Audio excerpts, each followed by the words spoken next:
ഹരേ കൃഷ്ണ. ഇനി നമുക്ക് 25-ാമത്തെ ശ്ലോകം നോക്കാം.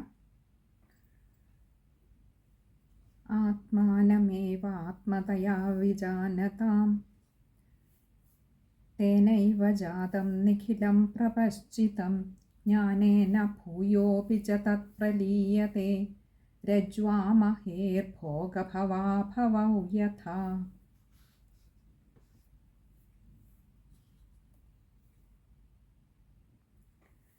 ആത്മാനമേവാത്മതയാ വിജാനതാം.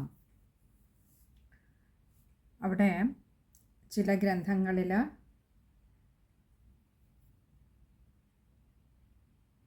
ആത്മാനമേവാത്മതയാ വിജാനതാം എന്ന് 2 പദങ്ങളായിട്ടാവും എഴുതിയിരിക്കുന്നത്. അത് 2 അല്ല, ഒന്നായിട്ട് ചേർത്ത് വായിക്കേണ്ടതാണ്. ഇനി നമ്മൾ പദങ്ങളിലേക്ക് വരുമ്പോൾ അത് എന്തുകൊണ്ടാണെന്ന് മനസ്സിലാവും. ആത്മാനം ഏവ ആത്മതയാ അവിജാനതാം, ഇങ്ങനെയാണ് വാക്കുകൾ വരുന്നത്.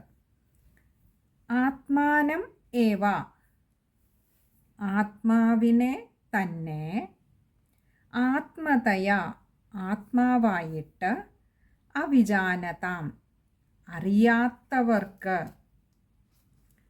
തേനൈവ, തേനൈവ എന്നാൽ 2 പദങ്ങളാണ്. തേന ഏവ, തേന എന്ന് പറഞ്ഞാൽ അതുകൊണ്ട്, ഏവ എന്ന് പറഞ്ഞാൽ തന്നെ, അതുകൊണ്ട് തന്നെ, ജാതം നിഖിലം പ്രപശ്ചിതം. ജാതം എന്ന് പറഞ്ഞാൽ ഉണ്ടായി, ജനിച്ചു. എന്ത്? നിഖിലം പ്രപഞ്ചം. നിഖിലം എന്ന് പറഞ്ഞാൽ ഈ മുഴുവനും, ഈ ഒരു സമസ്തമായിട്ടുള്ള, പ്രപശ്ചിതം അതായത് ഈ പ്രപഞ്ചം മുഴുവനും ഉണ്ടായി എന്ന് പറയുമ്പോൾ അത് യഥാർത്ഥത്തിൽ ഇല്ലാത്ത ഒന്നാണ് എന്ന് വ്യക്തം. അതായത് തന്നെ ആത്മാവായിട്ടറിയാത്തവർക്ക് ഈ സർവപ്രപഞ്ചവും ഉണ്ടായി. അപ്പോൾ യഥാർത്ഥത്തിൽ ഉണ്ടായിട്ടില്ലാത്ത, ഉണ്ടെന്ന് തോന്നിക്കുന്നതായിട്ടുള്ള ഈ പ്രപഞ്ചം ഉണ്ട് എന്ന് തോന്നുന്നത് ഇത് മായയാണ് എന്ന് തിരിച്ചറിയാത്തവർക്ക് മാത്രമാണ്. മായയാണെന്ന് തിരിച്ചറിയണമെങ്കിൽ തന്നെ ആ പരമാനന്ദ സ്വരൂപം തന്നെയായി കാണണം. താൻ ആ ഭഗവാന്റെ ഒരു അംശമാണ്, അഥവാ ഭഗവാനിൽ തന്നെ ബൃഹത്തായ ഒന്നിൻ്റെ ഒരു ഭാഗമാണ് താൻ. അതിൽ നിന്നും ഭിന്നമല്ല എന്നറിയണം. നമ്മൾ ഒരു വലിയൊരു സ്രോതസ്സിൽ നിന്നും, നമ്മളൊരു കടലെന്നൊക്കെ പറയും പോലെ, ഒന്നിൽ നിന്നും അനേകം ചെറിയ ചെറിയ പാത്രങ്ങളിലേക്ക് അതേ ജലത്തെ പകർന്നു വച്ചിട്ട് ഓരോ ജലവും പറയുകയാണ്, ഞാൻ നിന്നിൽ നിന്നും ഭിന്നമാണ്, ഞാൻ വേറെയാണ്, ഞാൻ എന്ന് കരുതുമ്പോൾ, അതായത് തന്നെത്താനെ മറ്റതിൽ നിന്നും ഭിന്നമാണ്, തൻ്റെ ഉറവിടം എന്താണോ അതിൽ നിന്നും ഭിന്നമാണെന്ന് കരുതിയിട്ട്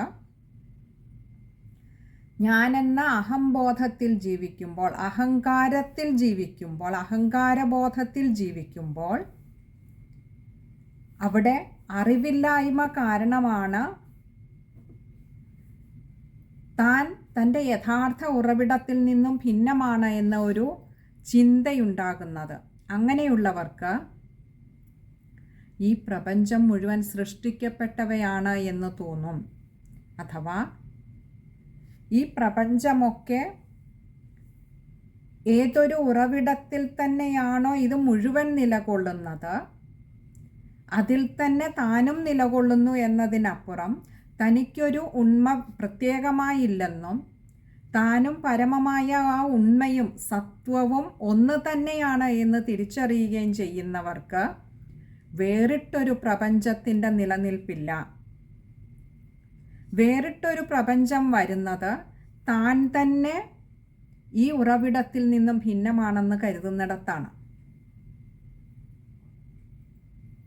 അതാണിവിടെ പറഞ്ഞത്. ആത്മാവിനെ അല്ലെങ്കിൽ തന്നെ ആത്മാവായി തിരിച്ചറിയാത്തവർക്ക് ആ ഒരു ഭേദബുദ്ധി വരുന്നത് കൊണ്ട് തന്നെ ഈ സമസ്ത പ്രപഞ്ചവും ഉണ്ടായി എന്ന് തോന്നുന്നു. അപ്പോൾ നമ്മളൊക്കെ ഒന്ന് സങ്കല്പിച്ച് നോക്കിയാൽ മതി, ഭഗവാന്റെ ഉദരത്തിൽ സ്ഥിതി ചെയ്യുന്നവരാണ് നമ്മളൊക്കെയും. പക്ഷെ അവിടെ നിന്നും ഈ ഓരോ പ്രാണിയും അഹങ്കാര ബോധമുള്ളിലുണ്ടാവുമ്പോൾ വല്ലാത്ത ഒരു കുന്തളിപ്പ് ഉണ്ടാവും. എന്താ, ഞാൻ എന്നുള്ള ഒരു ചിന്ത, എൻ്റെ കഴിവ്, ഞാൻ നേടി, എൻ്റേത് എന്നൊരു ചിന്ത വരുമ്പോൾ ഞാൻ വേറെ, ഈ ചുറ്റിനുമുള്ളത് കാണുന്നതൊക്കെയും വേറെ, എന്നിൽ നിന്നും ഭിന്നമാണ്. മറിച്ച് ഒന്ന് തിരിച്ചറിഞ്ഞാൽ ഞാനും അതേ ഉദരത്തിലെ മറ്റുള്ളതിൻ്റെ ഒക്കെ കൂടെയുള്ള ഒന്ന് മാത്രമാണ് എന്ന സത്യം തിരിച്ചറിഞ്ഞാൽ ഈ പ്രപഞ്ചം വേറിട്ടൊരു പ്രപഞ്ചമില്ല. എല്ലാം അതിൽ തന്നെയാണ് നിലകൊള്ളുന്നത്, എല്ലാം അത് തന്നെയാണ്, അതിൽ നിന്നും ഭിന്നമായി ഒന്നില്ല എന്ന് തിരിച്ചറിയും. അതുകൊണ്ട് അടുത്ത ഒരു ഉദാഹരണത്തിലൂടെ അത് സമർത്ഥിക്കുകയാണ്.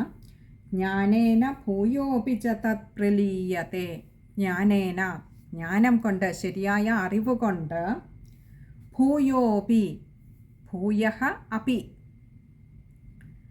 വീണ്ടും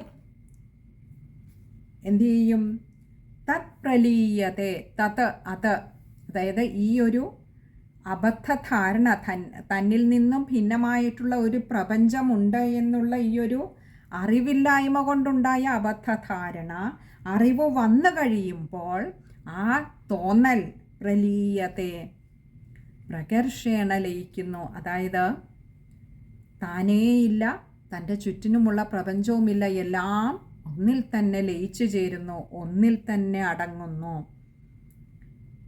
നമ്മൾ കുറച്ചുകൂടി ലളിതമായി പറഞ്ഞാൽ,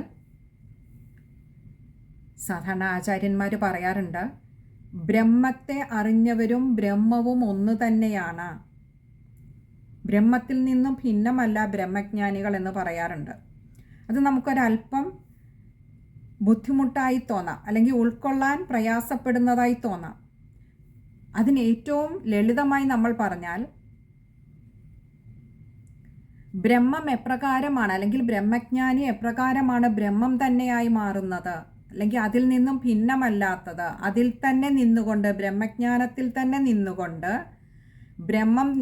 ബ്രഹ്മം തന്നെയാണ് താനും, അല്ലെങ്കിൽ താൻ അതിൽ നിന്നും ഭിന്നമല്ല, ബ്രഹ്മം തന്നെയാണ് എന്ന് തിരിച്ചറിയുന്നത് എങ്ങനെയാണ് എന്നറിയാൻ നമ്മൾ ഒരു അഗ്നി ജ്വാല ഉണ്ടാക്കിയിട്ട്, വലിയൊരു കുറേ എന്തെങ്കിലുമൊക്കെ ഇട്ട് വലിയൊരു തീനാളം ഉണ്ടാക്കുന്നു എന്നിരിക്കട്ടെ, അതിലേക്ക് നമ്മൾ നമ്മുടെ കയ്യിലുള്ള ഒരു പേപ്പർ, പേന, അല്ലെങ്കിൽ എന്തൊക്കെയാണോ ഉള്ളത് അതൊക്കെ ഇട്ട് കൊടുക്കുക. ഇട്ട് കൊടുക്കുമ്പോൾ ഒരു കാര്യം മനസ്സിലാകും, അത് അഗ്നിയോട് ചേരുമ്പോൾ അഗ്നിയിൽ നിന്നും ഭിന്നമല്ല, അതും അഗ്നിയായി സ്വയമേവ മാറുന്നു.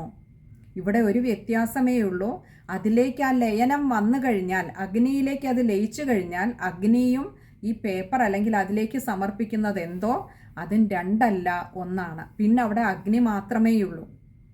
ഇവിടെ ബ്രഹ്മജ്ഞാനികൾ സ്വയം ബ്രഹ്മത്തെ അറിഞ്ഞു കഴിയുമ്പോൾ, അതിലേക്ക് അത് അറിഞ്ഞപ്പോൾ, ഒരു പേപ്പർ നമ്മളിപ്പോൾ ഉദാഹരണം പറഞ്ഞതുപോലെ അത് അഗ്നിയിലേക്ക് ഇട്ടുകൊടുത്തു കഴിയുമ്പോൾ, അഗ്നിയിലേക്ക് സമർപ്പിച്ചു കഴിഞ്ഞാൽ, അഗ്നി എന്താണ് എന്ന് പൂർണ്ണമായും അറിഞ്ഞു കഴിഞ്ഞാൽ, നമ്മൾ പുറമേ നിൽക്കുന്നവർക്ക് അഗ്നി എന്താണ്, ചൂടുള്ള ഒരു വസ്തുവാണ്, പുറമേക്ക് ചൂട് വമിപ്പിക്കുന്ന ഒന്നാണ് എന്ന് തോന്നും.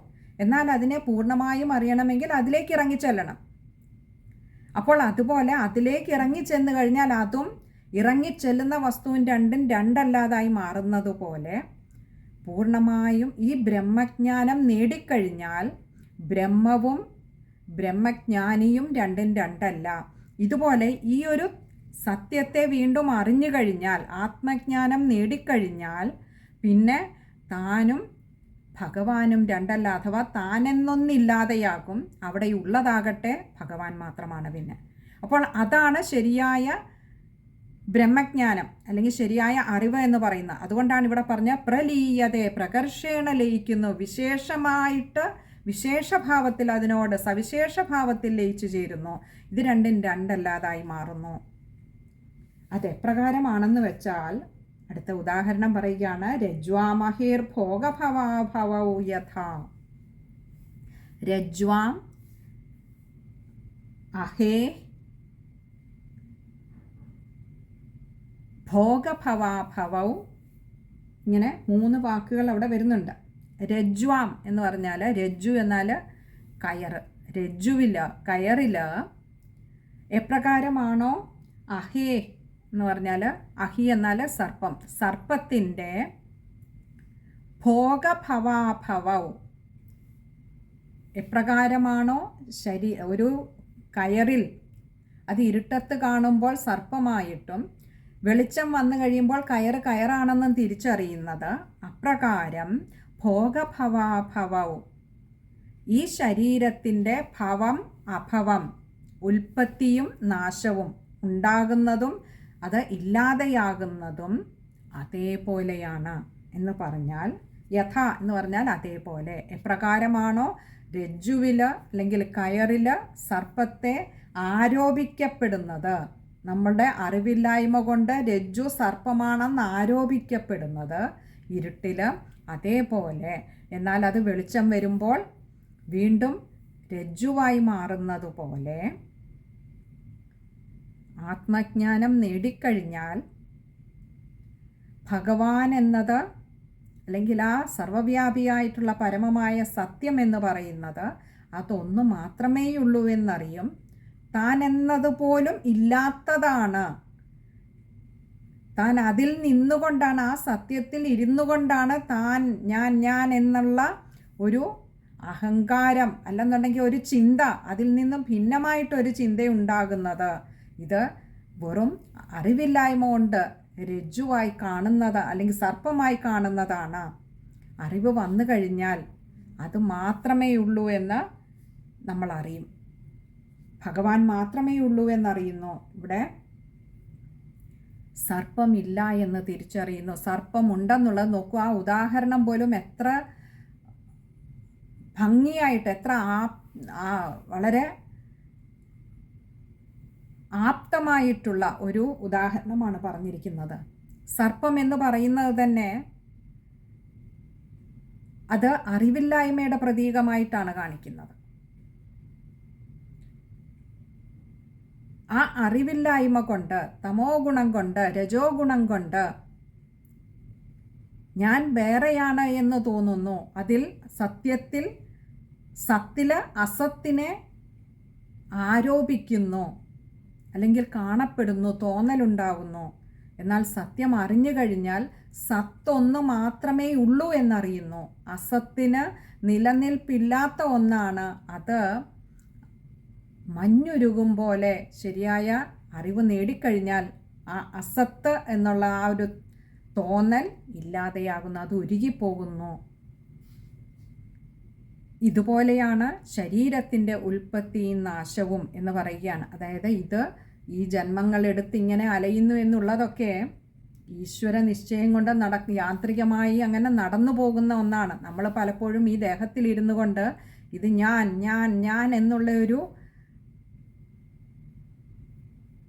അഹങ്കാരം, ഒരു അഭിമാനം ഒക്കെ ഇത് ഈ ശരീരത്തിൽ കൽപ്പിക്കുമ്പോൾ അറിയുക, ഇത് യാന്ത്രികമായി ഇങ്ങനെ ചാക്രികമായി നടന്നുകൊണ്ടിരിക്കുന്ന ഒരു പ്രക്രിയയാണ്. എപ്പോൾ വരെ ആ സത്യം പൂർണ്ണമായി ഉള്ളിൽ ഉദിക്കുന്നില്ല അപ്പോൾ വരെ ഇത് ഇങ്ങനെ കറങ്ങിക്കൊണ്ടിരിക്കുന്നു. നമ്മൾ അഴുക്ക് പിടിച്ച അല്ലെങ്കിൽ ഒരു കറ പിടിച്ച ഒരു തുണി വീണ്ടും വീണ്ടും വീണ്ടും വീണ്ടും വീണ്ടും കഴുകി അതിനെ വെളുപ്പിക്കാൻ ശ്രമിക്കുന്നത് പോലെ ഈ ജീവനും അങ്ങനെ പല പല പല പല ശരീരങ്ങളെടുത്ത് പല പല ജന്മങ്ങളെടുത്ത് അങ്ങനെ മാലിന്യമുക്തമാക്കുവാൻ പരിശ്രമിച്ചു കൊണ്ടിരിക്കുകയാണ്. എന്താ മാലിന്യം? ഈ ഒരു അവിവേകം തന്നെയാണ്.